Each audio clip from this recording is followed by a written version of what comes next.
Hello and welcome to the first episode of Opening the Jar, some behind the scenes videos of the upcoming podcast Jar of Rebuke. I am Casper Oliver. I am the writer and producer of this podcast as well as the voice of the main character, Dr. Jared Hell.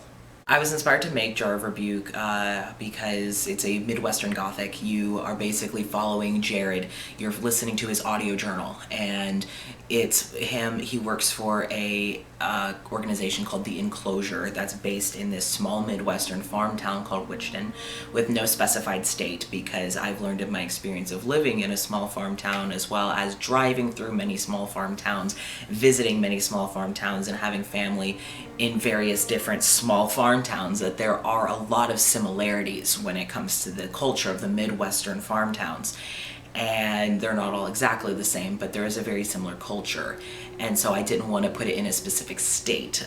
He mentions on his record that he is a IU graduate, but that doesn't mean it's in Indiana.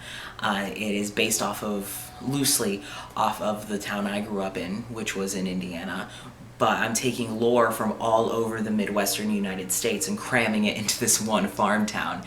And I was inspired to make it because when you see Midwestern Gothic, you normally see Southern Gothic, New England Gothic, or Washington State and the lore that's there. And whenever the Midwest is represented in things like this, it's usually the hillbillies up in the mountains who are cannibals. That's usually what it is. But there's so much lore and urban legends within the Midwestern United States that aren't really tapped into. And while I'm no longer living in the Midwest, I do love that part of my upbringing, living in the farming community, and just wanted to put it in something. I was inspired by the podcast Welcome to Night Vale, as well as the Lore podcast by Alan Menke, and also the SCP Foundation, along with a few other things like creepypastas and whatnot, to put this together. And I'm really excited to get this out there and show some aspects of culture that's common in Midwest, but also the urban legends and the lore and the stories that are passed down from generation to generation and spread in whispers and are rarely touched upon. One of the things I'm most excited about with making this is not only just sharing the stories of the Midwestern urban legends and folklore and all that, but also I have a very queer-heavy cast and crew. Not everyone involved in the project is in the queer community, but most of us are. And most of the people who are going to be voicing characters, we already have a couple of people being like my fiance doing the intro, and one of my roommates voicing someone in the second episode, and a voice actor that I met voicing someone in the third episode. Like, it's a very queer heavy cast and crew, so I'm excited to bring all this together. But also, I've wanted to make something Midwestern Gothic for years, probably about 5 years I've wanted to make something like this, but didn't have the resources, didn't have the motivation, didn't have the living situation to do so. I provide the voice for Dr. Jared Hell, who is the main character who you're listening to, and it is a story of self-identity, it is a story of self-discovery. It is him, he has no memory of 2 years before the podcast starts. He lost his memories. He forgot how to read. He forgot how to do anything. It was just, he had zero memories, and he had to relearn everything from scratch. And he's trying to figure out who he was beyond what was on his professional record. And he's trying to find out who he is now.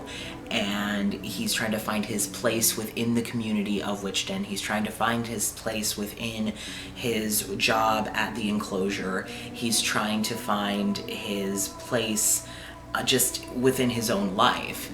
And he's also trying to learn things like it's okay to go into a conversation without having the script for it. It's okay to not be the best at something. It's okay to not always be the most knowledgeable. It's okay to be a little awkward and fumble around social situations. Like, it's him kind of learning these things. Jared's job at the Enclosure is, the Enclosure is a organization that settled within Wichton in the 1930s during the Great Depression within the United States. And he the enclosure is focused on capturing and pacifying the incredibly dangerous supernatural creatures. There are creatures like the black-eyed children, or the knot deer, or the blue lady and stuff like that, that aren't dangerous per se, or they're not incredibly dangerous, so the enclosure kind of leaves them be. But they do keep tabs on these creatures. It's the very dangerous creatures that the enclosure typically goes after. And Jared, because this is revealed in the first episode, Jared can't die. Well, he can die, but he always comes back, and so he's kind of shoved in the front line of that, of, oh, well, he'll just come back, so we'll send him out. And Jared voices some frustration and annoyance with that. He shows some annoyances with how the company's run, with his boss Todd. So with this being an audio journal, you kind of learn about his perspective of the enclosure, but like with any job, there are things you don't know that are going on behind the scenes, and so you'll kind of learn along with Jared what all the enclosure does. Wichita is a small town that I didn't specify what state it's in. It's just a Midwestern farm town, 2 hours away from like any other town, and it's a community of people who have kind of just been desensitized to the strange happenings in town. They know what parts of the woods to avoid the deermen. They know what lakes to avoid due to the creatures who may pull you under. They know what times to not be in the cornfields because you don't know what's out there at night, those sorts of things. But they generally it's their norm. But with Jared, with him having no memory of 2 years prior, there's stuff that's new to him. There's stuff that he's like, yeah, I know those exist, but it's still kind of weird to see them. So there is still that sense of being alongside Jared with these weird things, while him acknowledging this is the norm, but still kind of trying to figure out exactly what's going on and why this town is so supernaturally charged. One of the reasons I love playing Jared is he's tired, he's fed up, he's sassy, he's trying to find his place, he's trying to figure himself out, he's kind of obsessed with the past and his lack thereof, and he's trying to awkwardly fumble through the present while figuring out what happened to him and trying to figure out where to go from there. And so voicing him is very cathartic, and writing him is very cathartic in a way, but I'm also trying to do it in a way that may relate to other people with, gender gender identity, self-exploration, and sexuality, and it's just all of these things that one has to do when exploring and finding themselves. That's what Jared is going through, but it's in an abstract enough way that it can kind of be perceived and related to in multiple ways, and not just a story of sexuality or gender. But it's something that kind of within this community that we relate to.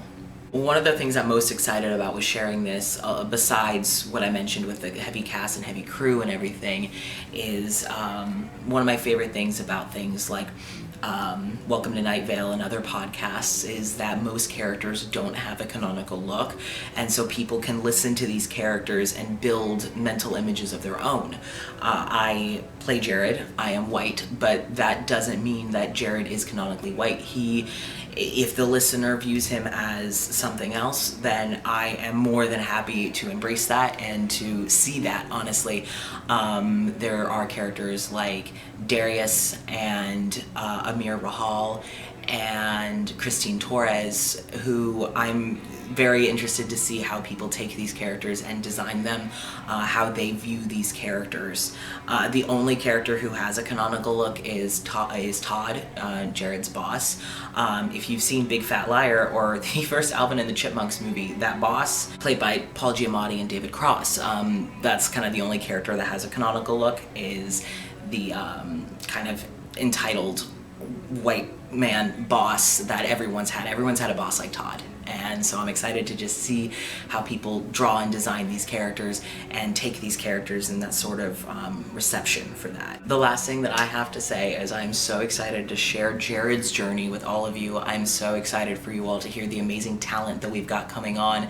I am excited to put this out there and have you all learn more about Midwestern urban legends and lore that you may not have known about, and excited to grow this and excited to share these stories and to have you all start to figure out what is going on behind closed doors within the small farm town of Wichita. And we, again, will be updating every 7th and 21st. And you can find us Spotify, Pinecast, YouTube, and slowly but surely we shall spread to wherever you get your podcasts. So please be sure to check that out. The artist, the music that you hear right now is by TheMenniss, who is the musician for our podcast. And all of the art that you see on the YouTube channel is done by Ashlee Craft. You can find their links in the description. And so please go check them out. And please be sure to return on August 21st for the pilot episode for the first installment of Dr. Jared Hell's audio journal. Have a great night and stay safe.